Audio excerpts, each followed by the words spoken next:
Wow, we got huge news coming out of Las Vegas here. The Raiders are firing GM Tom Telesco after 1 year. 1 year. That is, man, that's just something you do not. When Rand Carthen was let go after 2 years, that was like just astonishing. But now we have the Raiders letting go of Tom Telesco here. Absolutely crazy. And I got to say, the timing of this is a bit weird, right? Because they fired Antonio Pierce on Tuesday, and it kind of felt like a lot of the national reporters didn't have much clarity on it, right? It was just a sense of uncertainty, and it was just kind of like a waiting game. All right, we're going to wait and see what the Raiders decide to do with Antonio Pierce. Again, they let him go on Tuesday. They start putting out interview requests with some of the top candidates. And up to this point, we know of Aaron Glenn, Ben Johnson, Brian Flores, Robert Saleh, and Steve Spagnuolo, I believe, are the only ones right now that have been actually linked to the Raiders. No mention of Mike Vrabel at this point in time. I would assume that has to change, in some facet here in the next 24, 48 hours. I mean, Vrabel's literally interviewing with the Patriots today, and he's considered the favorite there.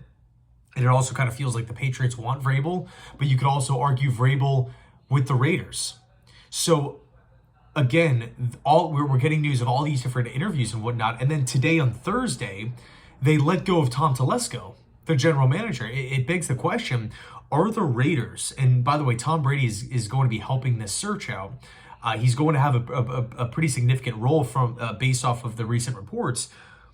Could the Raiders be positioning themselves to attract some of the bigger name candidates, right? The Ben Johnsons, the Mike Vrabels, because if you just like, I don't want to use the word randomly, but it definitely felt like Telesco was not on the hot seat based off of him just getting the job a year ago, right? Could the Raiders be positioning themselves to bring in a candidate and say, I want to pick the GM? I want to do that. There has been reports that Ben Johnson, wants the perfect situation. There's been reports that Mike Vrabel wants the perfect situation. And with that comes a say in how the organization is doing things. Man, we got something brewing in Las Vegas here. So let me know your thoughts down below in the comments section. Thanks so much, and as always, go Jets. It's going to be interesting. I can't wait to see how this whole thing plays out. I'm intrigued. But thanks again, and as always, go Jets.